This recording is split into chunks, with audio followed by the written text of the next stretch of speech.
2026년도 표어가 성숙한 공동체로 사명을 감당하자, 그렇게 정했습니다. 따라서 합니다. 성숙한 공동체로 사명을 감당하자. 여러분, 하나님의 사람들과 공동체에게 하나님은 저마다 걸맞는 사명을 다 주셨다는 거예요. 이 땅에 존재하는 사람치고 공동체치고 사명이 없는 사람과 공동체는 없습니다. 문제는 하나님이 사명을 주셨는데 그 사명을 발견하지 못하고 깨닫지 못한 것이 문제가 되는 것이지, 하나님께서는 하나님의 사람들에게 하나님의 공동체에 사명을 다 주셨어요. 어떤 사명을 주셨는가? 하나님의 사람들이 살아가면서 이 땅 가운데 하나님의 나라를 경험하고 하나님의 나라를 세우고 하나님 나라를 확장해 가는 것, 이게 공동체적으로 개인에게 주신 공적인 사명입니다. 하나님의 나라를 경험하는 것은 하나님의 통치와 다스림을 받는 것을 말하잖아요. 하나님의 나라를 세우는 것은 가는 곳곳마다 하나님의 나라를 그곳에 잘 세우는 것, 이게 하나님의 사람들에게 주신 하나님의 사명이다. 전 세계 열방을 향해서 하나님의 나라를 확장해 가는 것, 믿지 않는 민족과 종족과 백성들에게 그리스도의 복음을 믿고 하나님의 자녀되게 하는 이 사명을 우리 하나님의 사람들에게 공동체에 주셨다는 것. 이를 위해서 예수님은 너희는 모든 족속을 제자로 삼아 아버지와 아들과 성령의 이름으로 세례를 주라. 내가 너에게 분부한 모든 것을 가르쳐 지키게 하라. 이게 대의명령이고 사명입니다. 마가복음 16장 15절에 보면 너희는 온 천하에 다니면서 만민에게 복음을 전파하라. 사도행전 1장 8절에 오직 성령이 너에게 임하신 너희 권능을 받고 예루살렘과 온 유대와 사마리아 땅끝까지 이르러 내 증인이 되리라. 이게 하나님의 사람들에게 주신 사명이라는 거예요. 고린도후서 5장 17절 말씀 18절 말씀에 보면 하나님께서 우리를 화목하게 하시고 너희에게 화목하게 하는 직책을 주셨느니라. 이게 하나님의 사람들께 주신 사명이라는 것이죠. 하나님의 사람들께 주신 사명이 뭐냐 하면, 가는 데마다 나를 구원하시고 나를 하나님의 백성으로 삼아주신 하나님을 드러내고 나타내고 선포하고 자랑하고 하나님을 경험하게끔 하는, 이것이 하나님의 사람들께 주신 사명이고 공동체에 주신 사명이라는 거예요. 그래서 우리는 사명자입니다. 나는 우리 형제 자매들을 보면서 당신은 사명자입니다. 시작. 당신은 사명자입니다. 믿습니까? 사명자라는 거예요. 그런데 하나님이 주신 사명을 우리가 잘 감당해야 되잖아요. 하나님이 주신 사명을 잘 감당해야 되는데 사명을 감당한다는 것이 얼마나 힘들고 어렵고 불편한지 몰라요. 우리의 힘으로, 우리의 능력으로, 우리의 의지로, 우리의 열정으로 사명을 감당하려고 해도 잘 안 됩니다. 아니, 불가능합니다. 그래서 사명을 감당하는 공동체가 되기 위해서는 먼저 성숙해야 하는 것이죠. 그래서 사명보다 성숙이 먼저다, 그렇게 말하겠다는 것이죠. 많은 사람들이 성숙하지 못하게 되니까 그 귀한, 그 좋은, 그 놀라운, 그 영광스러운 사명을 받았음에도 불구하고 사명을 감당하지 못하는 자들이 얼마나 많은지 몰라요. 대표적으로 구약에 보면 힘이 제일 센 사람이 누굽니까? 삼손 아닙니까? 삼손에게 주신 사명이 뭡니까? 너희는 내가 사사로 세워서 이스라엘 백성들을 괴롭히는 블레셋을 물리치고 너희 백성들을 언약 백성으로 삼고 언약 백성으로서 살면서 모든 사람들에게 하나님의 살림을 경험하게 하고, 그리고 하나님의 승리가 이것이다, 하나님이 주신 참된 평강은 이것이다, 이걸 나타내도록 하기 위해서 하나님께서 삼손에게 사사의 사명을 주셨어요. 사사의 사명을 잘 감당하도록 하기 위해서 하나님이 어릴 때부터 나시린으로 자라게 하셨습니다. 나세리는 세 가지를 금지합니다. 하나는 머리카락을 자르지 않아요. 또 하나는 부정한 것을 만지지 않습니다. 세 번째는 포도주나 독주를 마시지 않습니다. 어릴 때부터 경건하게 거룩하게 성별되게 구별된 이런 삶의 모습을 가지면서 사사의 사명을 감당하도록 하나님이 허락하셨어요. 그런데 삼손이 사사의 사명을 감당했습니까? 나세린의 사명을 끝까지 감당했습니까? 그렇지 못한 거예요. 왜냐? 여러분, 블레셋 여인을 사랑하면서, 당시 이스라엘 백성들은 이방 여인을 사랑하면 안 되는 거죠.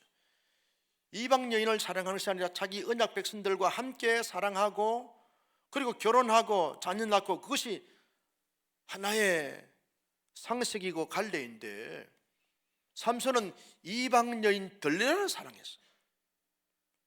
결국 그 여자에게 꼬임을 받아서 머리카락이 잘리면서 힘이 빠져나갔어요. 나중에는 다곤 신전에 잡혀가지고 두 눈이 뽑힌 가운데서 비참하게 처참하게 죽는 이런 비극적인 인생으로 끝나는 것이 삼손의 인생이었어요. 하나님께서 그렇게 귀한 사명을 주셨는데 그 사명을 성숙하지 못한 삼손이 됨으로 말미암아 그 귀한 사명을 감당하지 못하는 어리석은 자가 되어버리고 말았어요. 그래서 사명보다 성숙이 먼저다, 그렇게 말하겠다는 거죠. 여러분, 예수님보다 6개월 먼저 태어난 사람이 세례 요한이잖아요. 세례 요한이 예수님의 길을 예비하는 그런 자로서 사명을 받았어요. 예수님의 길을 열고 예수님의 길을 마련하고 예수님의 길을 터는 이 사명을 세례 요한이 받았는데, 자기보다 6개월 후에 태어난 예수 그리스도의 길을 세례 요한은 잘 감당했어요. 자기의 사명을 잘 감당했어요. 여러분, 세례 요한이 광야에서 주로 살았어요. 광야 공동체를 만들어 가지고 사람들을 예루살렘 성에 살지 않고 광야에 살 정도로 아주 힘들고 어렵고 열악한 가운데 살았지만, 여러분처럼 마음껏 먹고 마시고 즐기면서 그렇게 살 수 있는 이런 형편이 되지 못하니까 저 낙타 트롯을 입고 석청과 꿀을 먹으면서 그러면서 살았던 이 세례 요한인데 불구하고 자기에게 맡겨진 사명을 얼마나 잘 감당했는지 몰라요. 그래서 여러분, 예수님께서 세례 요한에게 여자가 낳은 자 중에 이보다 큰 자가 없다라고 말할 정도로 너무나 큰 칭찬했어요. 왜 세례 요한이 사명을 감당했는가 하면, 그는 어릴 때부터 성령이 충만했어요. 자라면서 성령이 충만했어요. 언제나 이런 부정한 자들과 결탁하지 아니하고 비리와 타협하지 않고 부정한 잘못된 삶을 살아가지 않고 언제나 성령 충만한 가운데 진리의 말씀 안에서 잘 자라고 성장하고 성숙했기 때문에 주신 사명을 잘 감당했던 것을 보게 되었습니다. 나는 우리 온사랑교회 젊은이들에게 주신 하나님의 사명이 분명히 있을 터인데, 그 사명을 우리 모두 정말 전인격적으로 신앙의 성장과 성숙을 가짐으로 말미암아 그 사명을 잘 감당할 수 있는 신실한 우리 하나님의 사람들이 되시기를 예수님의 이름으로 축복합니다. 사명은 내가 학문을 깊이 한다고 해서 감당할 수 있는 것이 아닙니다. 내가 헬스장에 가가지고 근육을 키우고 단대함을 키우고 야성을 키운다고 해서 그것 때문에 사명을 감당하는 것이 아닙니다. 언제나 신앙의 성장과 성숙과 그리스도의 장성한 분량에 이르도록 그 성숙함이 이루어질 때만이 사명을 감당할 수 있는 것이죠. 그렇다면 신앙의 성장과 성숙에 있어서 첫 번째 단계가 뭐냐라고 말할 때 그것은 예배인 것입니다. 여러분, 예배가 뭡니까? 예배는요, 믿음의 사람들에게 기초와 기준과 전부가 예배인 것이죠. 예배는 하나님께 영광을 올려드리고 하나님의 임재를 경험하면서 하나님과 신령한 관계, 풍성한 관계를 이루는 것을 경험하는 것이 예배인 것이죠. 예배는 그것이 영적인 교제이고 교통입니다. 하나님을 만나는 순간이죠. 하나님을 경험하는 순간입니다. 하나님과 깊은 교제, 뜨거운 교제, 온전한 교제가 이루어지는 시간이 예배의 시간입니다. 예배는 예배 참석한 모든 사람들과 함께 한 공동체의 지체이고 가족이고 권속이다라고 하는 것을 확인하고 선포하는 것이, 경험하는 것이 예배인 것이죠. 예배는 하나님께서 주시는 지혜와 그다음 비전과 능력과 그리고 담대함을 경험하고 받아 누리는 것이, 이것이 예배인 것이죠. 그래서 신앙생활에 있어서 예배보다 앞서가는 것이 없고, 신앙생활에서 예배보다 중요한 것이 없고, 신앙생활에서 예배보다 더 취급한 것이 없는 거죠. 어떤 것보다 예배보다 앞서갈 수가 없는 것이죠. 예배가 그래서 중요한 것입니다. 여러분, 예배가 뭐냐라고 말할 때 오늘 시편 96편 9절 말씀에서 이렇게 말합니다. 9절 말씀을 먼저 보실까요? 시작. 아름답고 거룩한 것으로 여호와께 예배할지어다. 온 땅이 그 앞에서 떨지어다. 예배는 그 앞에서 두렵고 떨고, 그리고 하나님 앞에 존경심과 경외심을 가지고 나아가는 것, 이것이 예배인 것이죠. 예배는 그래서 경건한 것이죠. 두려움과 떨림이 있는 것이죠.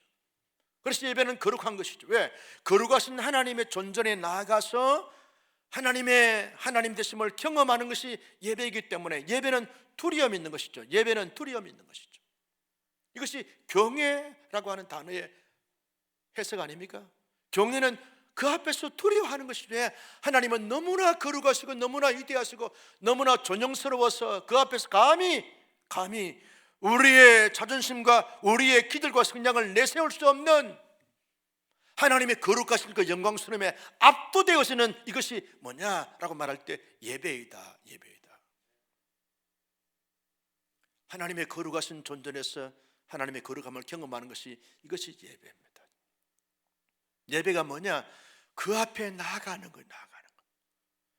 나의 마음을 하나님 앞에 내어드리고, 나의 생각이나 나의 이념이나 나의 삶의 스타일이나 나의 삶의 습관을 하나님 앞에 온전하게 내어드리는 거예요. 나의 과거도 현재도 미래 전체도, 내 고민도 내 갈등도 내 아픔도 내 상처도 내 비전도 하나님 앞에 고스란히 내어드리는 것, 하나님의 절대 주권 앞에 절대적으로 내어드리는 것, 이것이 예배인 것이죠. 그러면서 하나님의 역사를 기다리고 하나님의 역사를 경험하는, 이것이 예배라는. 예배는요, 히브리어로 아바드라고 그래요. 아바드라고 하는 이 말은 하나님 앞에 두리고 떨림으로 섬긴다, 봉사한다, 나아간다, 그 말이죠.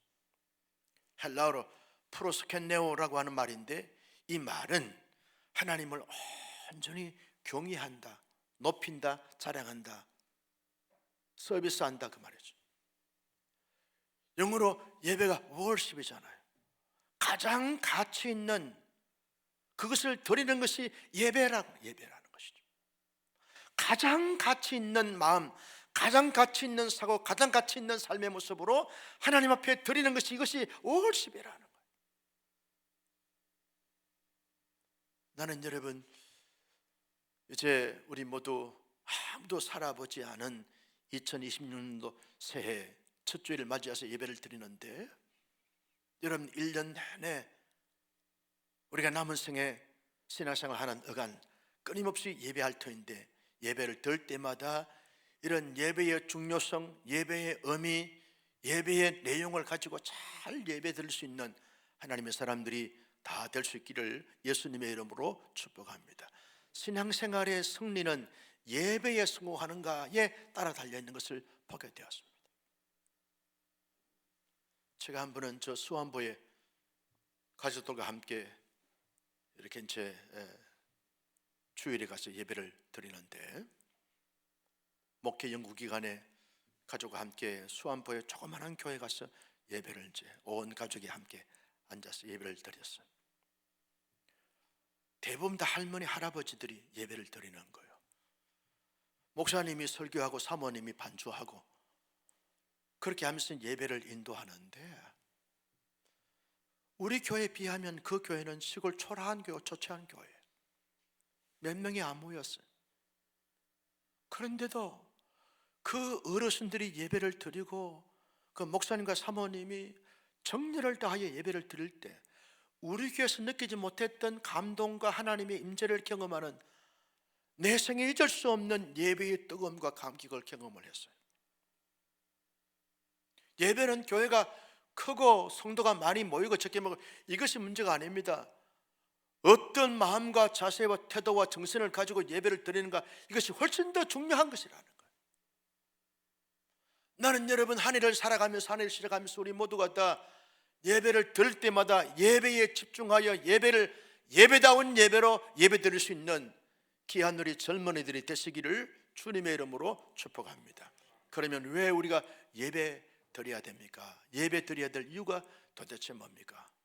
여러분 4절 말씀을 같이 한번 보실까요? 4절입니다. 시작.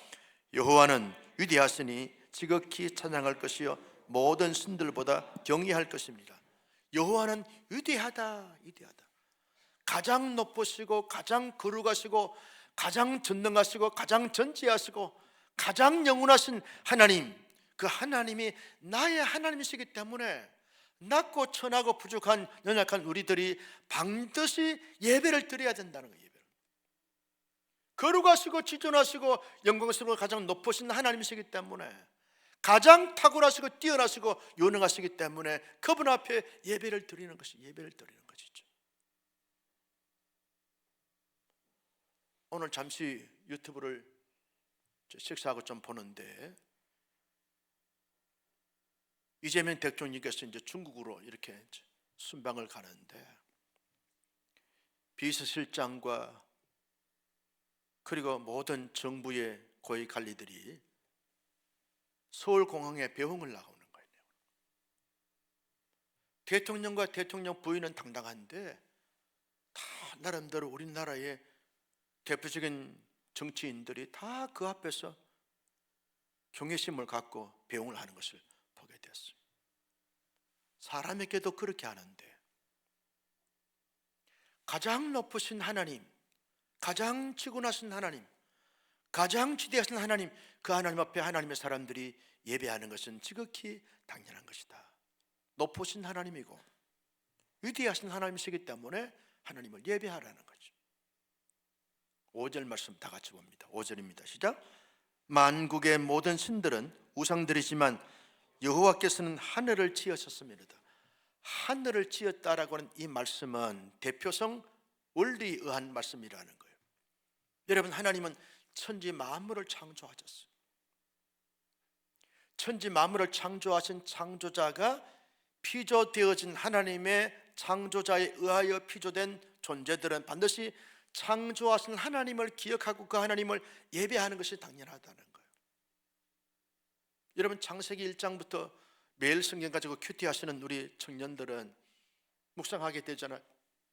첫째 날부터 여섯째 날까지 창조할 때 마지막 단어가 뭡니까?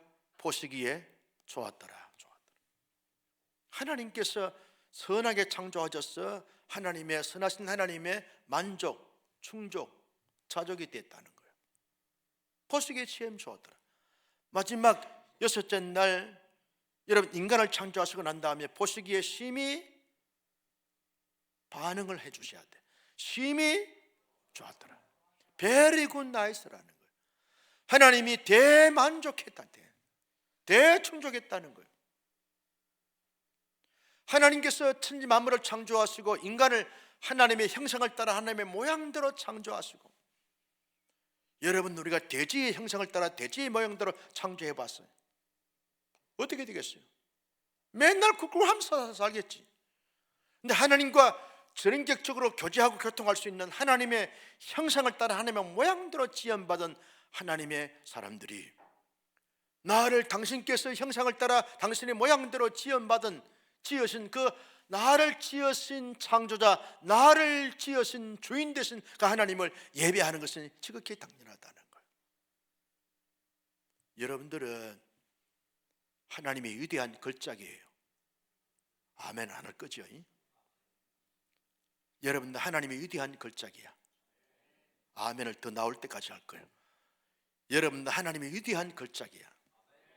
상품은 종류가 많아요. 같은 것이 많아요. 그런데 작품은 유일한 거예요.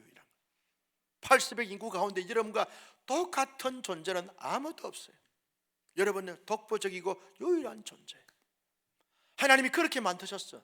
나와 똑같은 사람을 창조했다고 생각해 보세요. 여러분들이 얼마나 헷갈리고서 아까 한창호 목사는 이 사람밖에 없어요. 아무도 나와 같은 사람이 없어요. 우리가 이제 88년도에 모임을 만들어가지고 지금까지 그 모임을 하면서 한국교회를 섬기고 있는데, 아나톨레라고 하는 모임이었어요. 38년이 됐어요. 그렇죠? 37년, 38년 됐는데 지금까지 멤버들이 늘 교제하면서 또 월요일 날마다 이렇게 말씀을 연구해서 같이 말씀을 나누는 PBS 하면서 말씀의 교제를 나누는데, 35년, 37년 됐어도 어쩌면 그렇게 다른지 몰라. 같지 않아요. 같지 않아요. 하나님이 각기 기질과 성향을 다 다르게 창조해 주셨기 때문에 다를 수밖에 없는 거예요. 같지 않아요. 그렇죠? 부부간에 60년을 살아도 우리 장로님 부인 되신 근사님 한 분은, 목사님, 안 맞아도 이렇게 안 맞을 수가 없어요. 60년을 살아도 그렇다는 거예요. 왜? 하나님의 작품이기 때문에 같지 않아요. 같을 수가 없어요. 그렇죠? 여러분, 제 교회 안에서도 교제하고 교회 밖에서도 교제할 터인데, 교제할 때 자기 마음에 맞기 때문에 교제하면 반드시 깨집니다. 아멘을 안 하지 지금. 다른 형제, 다른 자매를 만나야 거기에서 껄과 정이 부닥치면서 소리가 나면서 새로운 작품이 나오는 것이지, 나와 똑같은 기질과 성향을 만나게 되었으면 그런 남자, 그런 자매가 찾아오기를 바라지만 지구가 멸망할 때까지 찾아오지 않아요. 그런 사람이 없어요. 다름과 틀림이 인정하고 존중해 가면서 거기서 아름다운 조화를 맞추는 것이 우리가 하나님 사람들의 살아갈 삶의 모습인데 같지 않아요. 왜? 하나님의 위대한 걸작이기 때문에 그렇다는 거예요. 나를 하나님의 위대한 걸작으로 창조해 주시고 조성해 주신 그 하나님께 내가 어찌 찬양하지 않고 경배하지 않고 영광을 돌리지 않을 수 있겠는가 라고 하는 사실입니다. 또 하나는, 여러분 6절 말씀을 같이 볼까요? 시작. 존귀와 이엄이 그 앞에 있으며 능력과 아름다움이 그의 성소에 있도다. 뭘 말합니까? 하나님은 존귀와 이엄을 가지시고 능력과 아름다움을 가지신 분이세요. 존귀와 이엄과 능력과 아름다움을 가지신 하나님께서 우리 인간을 창조하실 때 존귀한 존재로, 이엄 있는 존재로, 능력 있는 존재로, 아름다운 존재로 창조해 주셨어요. 인류의 시조에 인간의 모든 인간의 대표자가 된 아담과 하와가 죄를 지음으로 말미암아서 자연 출생 방법으로 태어난 모든 인간 존재들은 다 죄인이었습니다. 타락한 본성을 가진 존재들이었습니다. 이 존재는 하나님의 위엄과 하나님의 존귀와 하나님의 능력과 아름다움이 상실하게 되어졌어요. 죄로 말미암아. 인간 스스로 아무리 존귀한 자, 위엄 있는 자, 능력 있는 자, 아름다운 자로 회복시키려고 해도 회복이 될 수가 없는 거예요. 왜? 타락한 본성을 가지고 있는 존재들이기 때문에 그렇다는 거예요. 여러분, 이제 살다 보면 인간은 정말 이렇게 타락할 수 있는가? 이렇게 부패할 수 있는가? 이렇게 못된 자가 있을 수 있는가? 이렇게 악한 자가 있을 수 있는가? 실망할 때가 많을 거예요. 캠퍼스에 들어가도 그러하고 직장에 들어가도 어떻게 인간이 저럴 수 있는가? 이해가 안 될 때가 많아요. 그래서 나올 말이 뭡니까? 인간은 믿을 대상이 아니고 사랑할 대상이다. 아직 여러분들은 이 말을 이해할 수가 없어요. 인간은 믿을 대상이 아니라는 거예요. 왜? 그만큼 인간은 악하다는 거예요. 부족하다는 거예요. 타락한 본성을 가지고 있기 때문에 그렇다는 거예요. 그런데 그런 죄로 말미암아 영원한 저주와 심판과 멸망을 받을 수밖에 없는 인간 존재를 예수님이 모든 죄를 대신 십자가에 희생제물이 되시고 화목제물이 되어주셨습니다. 누구든지 그 예수 그리스도의 대속의 제물을 자기의 것으로 삼고 믿게 되었으면 모든 죄가 사하여지면서 하나님의 자녀가 되는 권세를 가지게 되어졌어요. 죄인에서 의로운 자가 되어졌어요. 의인이 되어졌어요. 여러분들은 죄인에서 의인된 줄로 믿으시면 아멘. 여러분 스스로 죄인에서 의인의 자리에 선 것이 아닙니다. 하나님의 전적인 은혜로 믿게 하신 믿음으로 말미암아 죄인에서 의인의 자리에 서게 했어요. 여러분의 존재는 의인의 존재가 된 줄로 믿습니다. 믿음으로 말미암아 하나님의 은혜로 믿게 하신 믿음을 통해서 내 모든 죄가 다 사하여지고 나는 하나님 앞에 보배롭고 존귀한 의인의 백성이 되었어요. 하나님의 존귀한 사람이 되었어요. 여러분, 하나님의 권속이 있고 하나님의 자녀가 된 자들에게는 하나님의 존귀와 이엄과 능력과 그리고 아름다움이 주어지게 되어졌어요. 회복하신 것이죠. 하나님의 형상을, 예수 그리스도를 믿음으로 말미암아 잃었던 하나님의 형상이 회복되어졌어요. 하나님의 이미지가 다시 회복됐어요. 하나님의 인격이 회복되어졌어요. 예수 그리스도로 말미암아 언제나 하나님을 향하여 나의 아버지라고 부를 수 있고, 나는 하나님의 친자녀로 친백성으로 긍지와 자부심을 가지며 살 수 있는 존재가 되어졌어요. 보통 존재가 아니죠.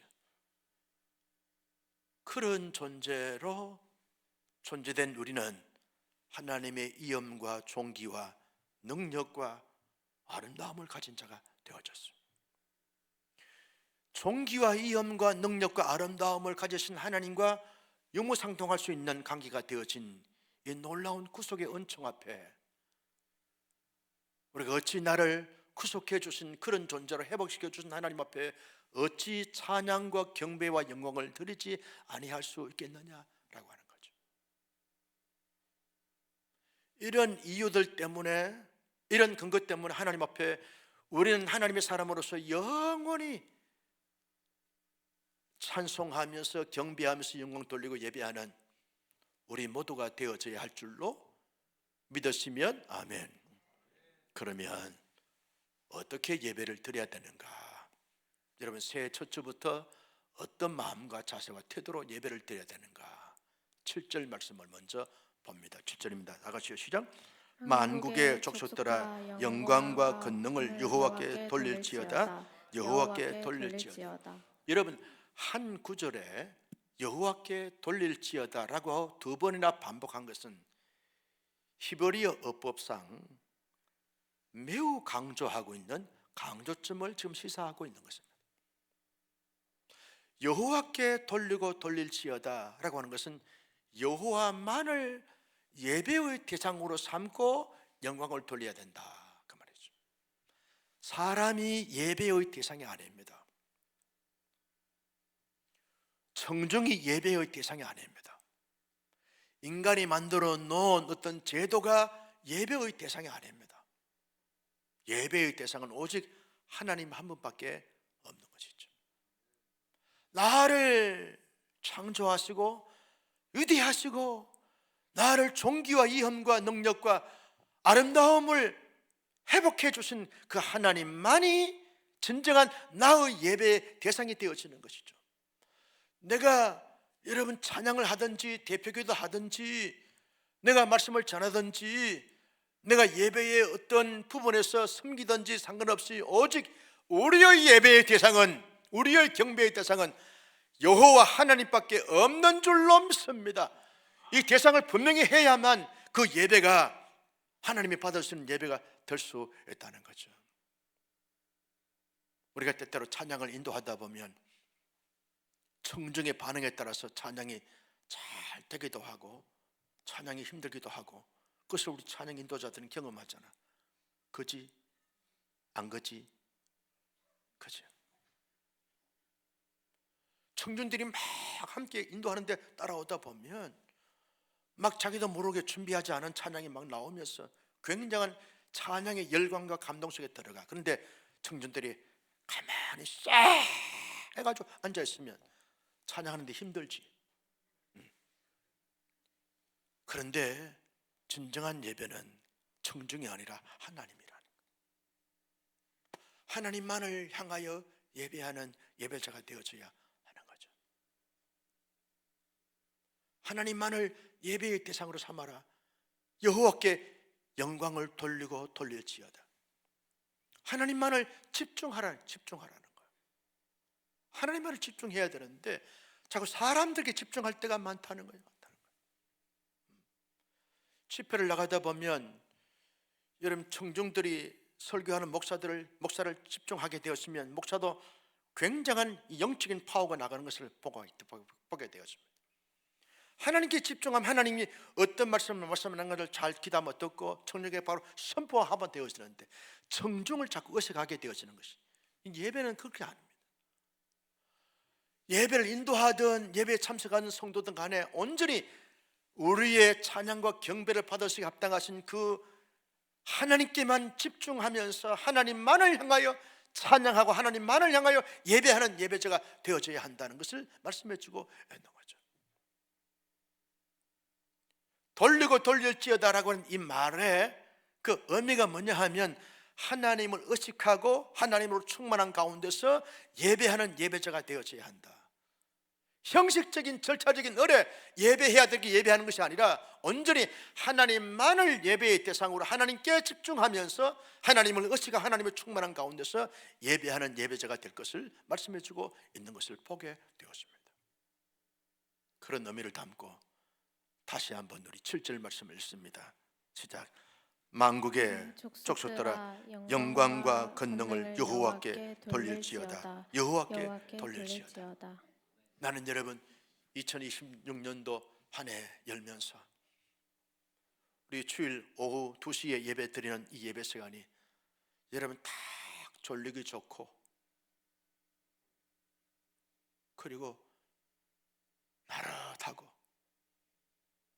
힘들 수 있는 시간이지만 이 시간에 온전히 우리의 예배의 대상이 되신 하나님께 집중하면서 하나님을 의식하고 하나님으로 충만한 가운데서 예배하는 예배의 성공자들이 되시기를 주님의 이름으로 축복합니다. 두 번째 예배를 어떻게 드려야 되는가? 8절 말씀을 다 같이요. 시작. 여호와의 이름에 합당한 영광을 그에게 돌릴지어다. 예물을 들고 그의 궁정에 들어갈지어다. 합당한 영광, 합당한 예배를 드릴 것을 말씀하고 있습니다.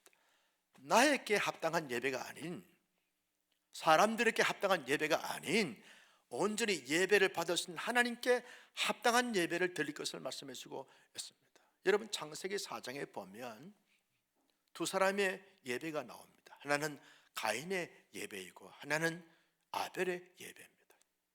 하나님이 이 가인의 예배를 받지 아니하시고 제사를 받지 않으시고 아벨의 제사를 받아주셨어요. 가인은 곡식을 가지고서 제사를 드렸고 아벨은 양을 드려서 짐승의 피를 가지고 하나님 앞에 제사를 드렸어요. 하나님은 그 제물 때문에 아벨의 제사를 받으시고 가인의 제사를 받지 않았는가? 그것이 아닙니다. 히브리서 11장 4절 말씀에 보면 아벨은 믿음으로 말미암아 아벨은 가인보다 더 나은 제사를 드리고 믿음의 제사, 믿음과 확신을 가지고서 드리는 그 제사를 하나님이 받으시고 그 예배를 받으신다는 거죠.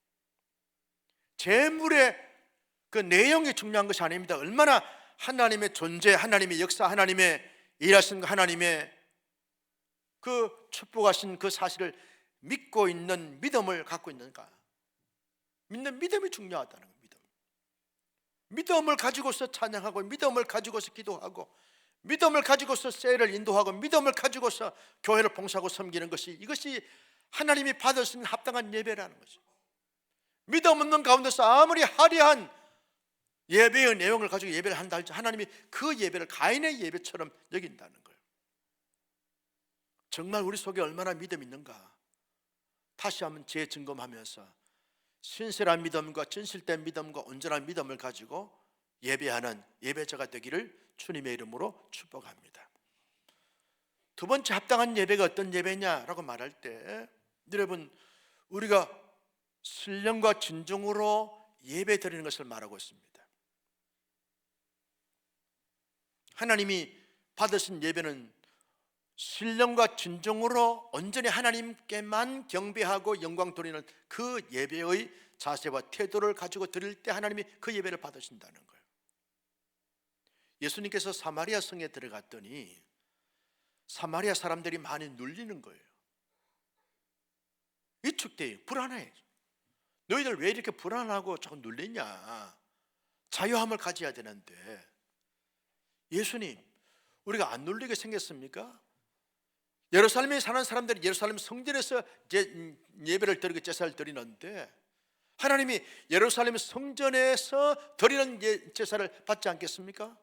우리는 지금 사마리아 사람으로서 예루살렘에 갈 수가 없으니까 이 산에서 제단을 만들어 가지고 예배를 드리는데 우리의 예배를 하나님이 받으시겠습니까? 예수님께서 그때 말씀하시기를 예루살렘에서도 아니고 이 산에서도 아닌 너희가 예배할 때가 오나니 예배할 자는 신령과 진정으로 예배할지니라. 그것이 하나님이 받으신 합당한 예배라는 거예요. 신령과 진정이 뭡니까? 성령과 진리로 온 마음과 온 정성을 다하여 온 심혈을 기울여요 하나님을 언천적으로 의식하고 하나님을 충만한 가운데 드려지는 예배가 신령과 진정으로 드리는 예배라는 거예요. 나는 믿음의 가정에서 태어났기 때문에 그래 예배 안 드리면 안 되기 때문에 의무적으로 타성에 젖어서 그냥 드려야 되기 때문에 드리는 그런 예배가 아닌 내 인생에 어쩌면 마지막 예배다, 내 인생의 가장 중요한 예배다, 아멘을 해야 되는데 이때 아멘. 가장 중요한 이 예배, 내 인생의 가장 소중한 예배, 그 예배를 드리는 것이 이것이 신령과 진정으로 드리는 예배라는 것이죠. 하나님이 받으신 예배는요, 예배의 구경꾼, 예배의 감망자가 아니라 예배의 주역이 되어져야 하는 것이죠. 찬양 인도하는 형제 자매들이 찬양을 인도할 때 찬양 잘 준비했네, 찬양 참 은혜롭다, 그래 열심히 찬양 인도해. 나는 그때 성경 본다, 또 주부들짓거리고 또 그 핸드폰 꺼내가지고 또 유튜브 틀고 스마트폰 보고 주식 올라갔는가 내려갔는가 이거 보고. 우리 교회는 없지만 워싱턴에는 있다 그래.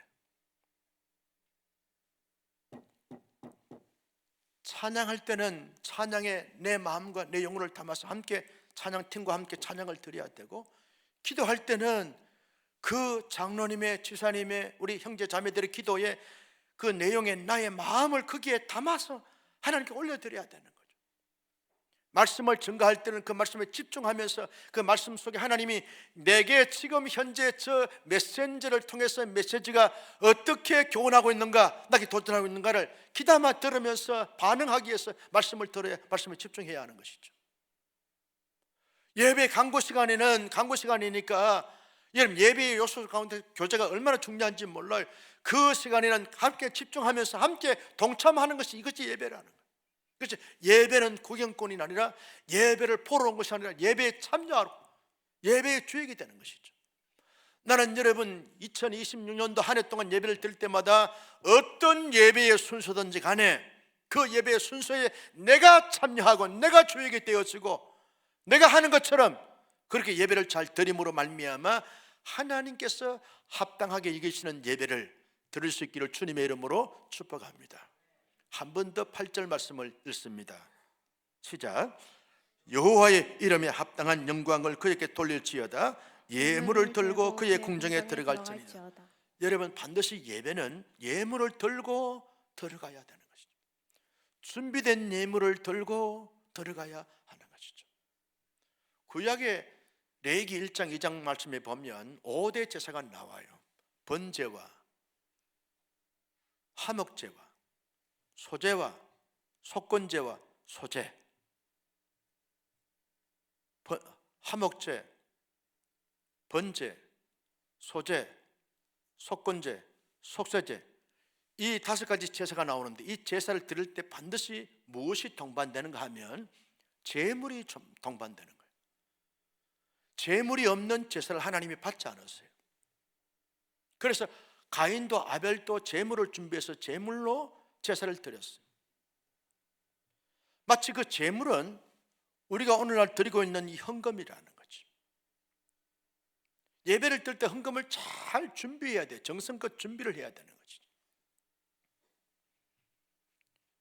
준비하지 않는 가운데서 예물을 드리려고 하면 여러분 순간적으로 어려움을 당하게 되고 당황스럽게 될 수 있다는 거예요. 헌금 주머니가 이제 돌아가는데 헌금을 준비를 안 했어요.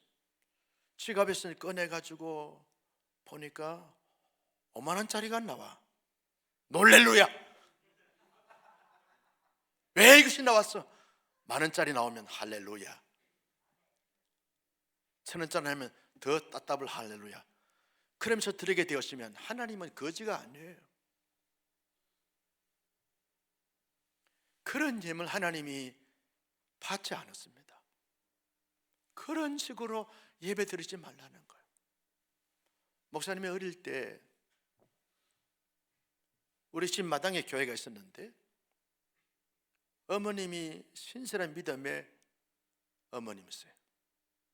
토요일 되어지면 우리 어릴 때 가난한 집안에서 살았기 때문에 가장 적은 단위의 지폐를 어머니가 이제 헌금을 4명의 자녀들에게 이제 나눠주는데 반드시 숯불로 그 다리미를 숯불로 담아가지고 다리미 역할을 하는 거기에다가 그 지폐 그 돈을 풀로 이렇게 잘 이렇게 먹여서 달여가지고 새돈처럼 빳빳하게 만들어가지고 너 이거 내일 주일날 헌금해야 돼. 그러면서 나누어 주셨어. 그것이 평생 목사에게 산 교육이 되어졌어요. 제가 헌금을 드릴 때는 반드시 그 마음과 그 정성으로 준비해서 하나님 앞에 드리게 되어지는 거예요. 그냥 드린 것이 아닙니다. 여러분 직장인들과 수입 있는 사람들은 11조를 드리는데 11조는 반드시 구별해서 드리는 거예요. 10의 10이 다 하나님의 것인데 하나님께서 우리에게 너 내 것을 내가 다 가져가야 되는데 10분의 1만 내게 드리면서 내 것인 것을 내가 인정하고 받겠다. 10분의 9는 내가 사용하되 10분의 1은 하나님 앞에 드려야 된다. 이게 11조 개념이라는 거예요. 하나님이 나의 주인입니다. 그래서 신앙 고백을 담고 11조를 떼면서 하나님 앞에 드리는 거예요. 하나님의 것입니다. 그렇죠? 하나님의 것을 하나님께 드리지 않고 내가 사용하는 것은 이건 말라기 3장에서는 도둑질이라고 그랬어요. 드려보라는 거예요. 하나님이 어떻게 너의 인생에 물질과 암락과 장래를 어떻게 여시고 어떻게 역사하시는지 하나님 앞에 두고 보라, 시험해 보라는 거예요. 이게 11조 개념이라는 거예요. 여러분 젊을 때부터 이 11조 훈련을 여러분 잘 가져야 돼요. 신앙의 성장과 성숙은 이 헌금 생활을 하는 거 보면 알아요. 젊을 때부터 11조 안 하게 결혼해서 11조 하지. 결혼하면 쓸 때 더 많을걸. 애 1명 2명 오면 절대 여러분 수익 가지고 못 살아. 평생 11조 생활 못 합니다. 그래서 신앙생활이 제대로 될 수가 없는 거죠. 헌금 생활은 돈을 강조하는 것이 아닙니다. 하나님을 얼마나 믿고 신뢰하고 의지하고 하나님 중심으로 살아가는가, 여기에 대한 신앙적 교훈이라는 거예요. 다시 한번 8절 말씀을 읽습니다. 시작. 여호와의 이름에 합당한 영광을 그에게 돌릴지어다. 예물을 들고 그의 궁정에 들어갈지어다. 하나님께서 받은 합당한 예배는 반드시 예물을 준비하여 드린 가운데서 드려지는 예배를 하나님이 합당히 받으신다는 거예요. 잘 준비해서 하나님 앞에 온전한 11조 생활과 헌금 생활을 잘 감당하는 우리 모두가 되시기를. 아멘. 준비하세요. 예수님의 이름으로 축복합니다. 마지막으로 9절 말씀 같이요. 시작. 아름답고 거룩한 것으로 여호와께 예배할지어다. 온 땅이 그 앞에서 떨지어다. 아름답고 거룩한 것이 뭡니까? 제사장이 제사를 드릴 때 제사 드리는 자들이 제복을 입어요. 그러면 제사장들이 입는 제복은 아주 화려합니다. 다른 것이 많아요. 그러면서 아름답고 거룩한 그 모습을 상징하는 제복을 입는 것입니다. 이 말은 1차적인 의미고, 2차적인 의미는 아름답고 거룩한 삶을 살아가는 가운데서 드리는 예배가 하나님이 받으시는 예배다, 그 말이죠. 예배는 두 가지 예배가 있어요. 하나는 지금처럼 모여서 드리는 공적 예배가 있고, 또 하나는 삶의 예배가 있는 것이죠. 일주일 동안 내내 아무렇게나 살다가 주일날 와서 찬양하고 예배하고, 그런 예배를 하나님이 받으시기보다는 하나님께서 하나님의 사람들에게 가정에서 혹은 캠퍼스에서, 직장에서 나름대로 아름답고 거룩한 삶의 모습을 가지고 살다가 공적인 예배에서 참석해서 하나님 앞에 아름답고 거룩한 모습으로 예배하는 그 예배를 하나님이 받으신다는 거예요. 그 예배를 드리라는 것이죠. 나는 우리 젊은이 여러분의 앞날과 장래가 아주 밝고 찬란하고 창창한데, 젊을 때부터 아름답고 거룩한 모습을 가짐으로 말미암아 하나님을 잘 예배하여 그 예배를 하나님이 받으시고 영광 굳으시면서 하나님께서 여러분께 주시는 믿음과 지혜와 건강과 만남의 복과 앞날과 장래가 형통할 수 있는 이런 하나님의 역사가 넘쳐날 수 있기를 예수님의 이름으로 축복합니다. 우리의 신앙의 선배들이 어떻게 그런 어려운 가운데서 신앙을 잘 지켰는가? 예배의 성공자가 됐기 때문에 그렇다는 거죠. 예배의 성공자가 됐습니다. 내일부터 한 주간 특별 새벽 부흥회를 합니다. 제가 미국 워싱턴에 있는 한 교회에 유튜브 보니까 연말에, 지난주에 연말 주간 아닙니까? 연말 주간에 송구정신 예배도 있고, 그렇게 아주 연말에 바쁜 일정 속에서도 젊은이들이, 미국의 젊은이들이 여러분 못지않게 바빠요. 투잡 쓰리잡 뛰어야만 살 수 있는 그런 자들인데, 새벽에 워싱턴에 사는 젊은이들이 새벽에 새벽을 깨워서 얼마나 많은 젊은이들이 나와서 기도하는지 몰라요. 제가 그것을 보면서 한편 부러워서, 하나님, 우리 온사랑교회 청년들도 많은데 내일부터 새벽 부흥회에 참석하게 될 줄로 믿습니다. 내가 아멘을 했다니까. 좌우를 보면서 인사하겠어요. 내일 새벽에 꼭 뵙겠습니다. 시작. 한 번 더. 내일 새벽에 안 보이면 신방하겠습니다. 한 해를 시작하면서 여러분, 우리의 힘으로 부족해요. 연약해. 내일 새벽에 한 주간 여러분 힘을 내고 시간을 잘 짜서 온 젊은이들이 2026년도 온사랑교회 특별 새벽 부흥회 보니까 청년들이 살아있다. 청년 살아있다. 아멘을 안 할 거죠.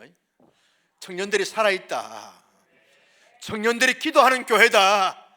기도하는 청년들 소망이 있다.